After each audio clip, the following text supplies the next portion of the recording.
تاسو د یرموک په میدان کې ګرځئ، هلته تاسو واقعه د یرموک د مجاهدینو اورئ.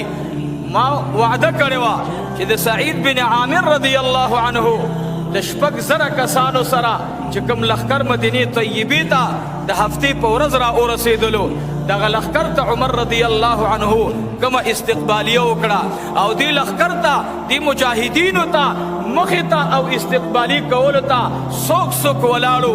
یو د هغوی نه حضرت سیدنا عباس رضی الله تعالی عنه، بل د هغې قافلې ته مخې ته ولاړ سیدنا علی المرتضی رضی الله تعالی عنه مبارک می ولاړ دی. هغې راغلي قافلې ته مخې ته مې بل استقبالي ته سیدنا عثمان ابن عفان رضی الله تعالی عنہ ولاړ دی. هغې قافلې ته مې د امام الانبیاء دو بچی نوسی حسن و حسین رضی اللہ تعالی عنہما، یوم سیدنا عثمان رضی اللہ عنہ دلاس ننی ولید، بل میں علی شیر خدا دلاس ننی ولید. سعید بن عامر رضی اللہ تعالی عنہ تا امیر المؤمنین عمر بن الخطاب رضی اللہ عنہ حکم کی فرمائی، اے سعیدہ کم زنر علی وی فرمائی لیا امیر المؤمنین بیگام خوب لی دلے دے، ابلش پا مخوب لی دلے دے، لا بلش پا مخوب لی دلے دے. امام الانبیاء زم خوب تراغے منگتوی اے سعید بن عامرہ تا تا پتا دکنا یرموک تا زما گولان تلی دی، یرموک تا زما بچن تلی دی، یرموک تا زما صحابہ رسید لی دی و بچی پاسا لخکر دی تیار کا او امیر المؤمنین تزان ورسوان. سعید بن عامر پستر کو باندی اخ کے راغلے، امیر المؤمنین جاڑی علی بن ابی طالب رضی اللہ تعالی عنہ مبارک میں امیر المؤمنین نغی گچا پہ رکڑا ورتوی یا امیر المؤمنین ولی جاڑی آگی پوری باز جنگی گما ترسو می چتا تا دیرموک میداننا د فتح زیر راوڑے نوی. حسین تے اشارہ اکڑا یا امیر المؤمنین زما دی پر عبدالجلال قسم وی ستا پا قماندہ کی با زما دا بچے مزان شہادت تور کئی، زما دا بچے با ستا پا وہاں بام کوا سچل دے ولی جاڑی امیر المؤمنین کم یا خبر تعالی جڑا را ولی. امیر المؤمنین رضی اللہ تعالی عنہ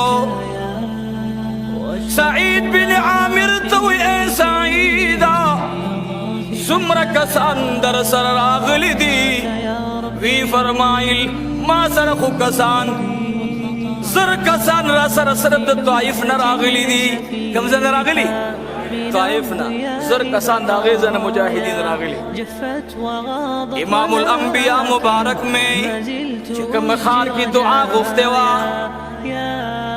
ملائک راغلیو، اے دا اللہ حبیبا تی پکانو باندی ویشتلے من باور باندی غرون را امورزو.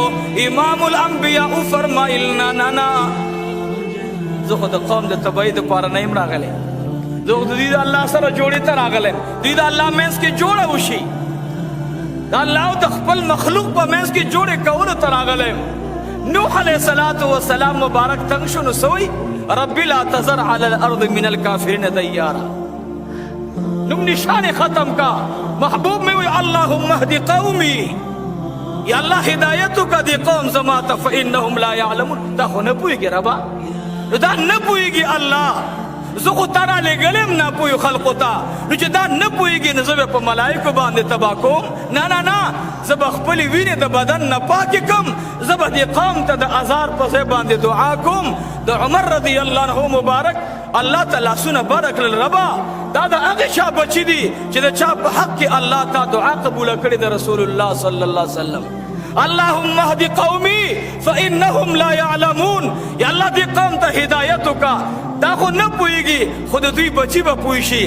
دیو جنا عزیزانو دا طائف خلق اگا خلقو چې د یرموک میدان له ځانونه ورسول. راځم دې خبرې ته. سعید بن عامر رضی الله عنه د مدینه طیبې نه د افتی په سحر باندې د عمر رضی الله عنه په دعا باندې رخصتېدلو. خو یو طرف ته عباس رضی الله عنه مبارک راغې. عباس رضی الله عنه مبارک میں امام الانبیاء قبر ته ولاړ دی. سعید بن عامر ته وی بچیه ودرېږه دعا درته وغواړم. او دعا ته خو راغلم. عمر رضی الله عنهم دعا ورته وغوښته. علي بن ابي طالب رضی الله عنهم دعا وغوښته.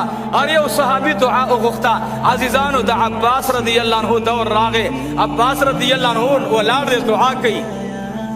اے د زمین و اسمان ربا، اے د کائنات ربا، یا اللہ سترد دغی شخصم جناب رسول اللہ صلی اللہ علیہ وسلم. ددی شخص تریم ددی پا وسیلہ باندی تا د آدم علیہ السلام دعا قبول کڑیوا.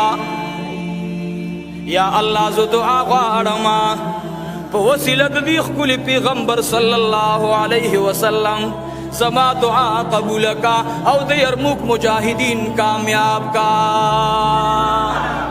دینه پته ولګېده چې په وسیله د نبی علیه الصلاۃ والسلام دعا چا غوښتې وه؟ ووایي چا غوښتې وه؟ ټول وایي چا غوښتې وه؟ عباس رضی الله عنه دعا غوښتې وه په وسیله د امام الانبیاء. نو عباس رضی الله عنه په قرآن ډېر ښه پوهېدلو، په احادیثو ډېر ښه پوهېدلو. نو که موږ وسیله د امام الانبیاء باندې دعا غواړو دا ګناه نه ده، دا ګناه نه ده. آدم علیه السلام نبی دی، پیغمبر دی او دعا غواړي یا الله ما معاف که په وسیله د جناب رسول الله صلی الله علیه وسلم. رواه حاکم رحمه الله. امام حاکم دا روایت نقل کرے او زمن فضائل اعمال کی شیخ الاسلام مولانا محمد زکریا سے نور اللہ مرقدو اغم دارا نقل کرے. دیو وجنا ټولو ته چرونو دعوت د کمی عقیدی ساتي په خپل مشرانو پسې بځي.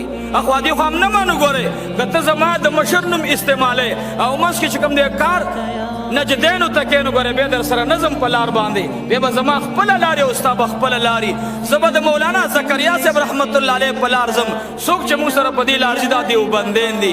د مولانا زکریا صاحب په کتاب کې څوک اعتراض کوي، هغه خلق اعتراض کوي چې هغوی مونږ ته مشرکان وایي. نو بعضې ملګري زمونږ هم د هغوی په دې ترخ ترخ کې رواني وایي یاره نه جوړو څه د پولي پټي مسله هم ورسره ده. مونږ یو عقیده خرابه ده، عقیده دې صحیح کې زمونږ د سر ګلان دي، مونږ به په سر ګرځو زړه کې به ورته ځای ورکو. خو دا چې وایي زه دیوبندي ما او منځ کې کار نورو ته کوي نو دا دیوبندین نه دي. ښه دیوبندین هغه خلق دی چې هغه عقیده د محبت رسول الله ساتي صلی الله علیه وسلم. عقیده د توحید د پاره کومه قرباني ورکړي. شاه اسماعیل شهید تاریخ وګوره رحمه الله. زمون اکابرو په هر میدان کې لا مثلا او لا مثال قرباني ورکړي. موږ دا غوي بچیو ان شاء الله په هغه قدم بزو. نو آدم علیه السلام دعا غوښته وا په وسیله او برکت د رسول الله صلی الله علیه وسلم.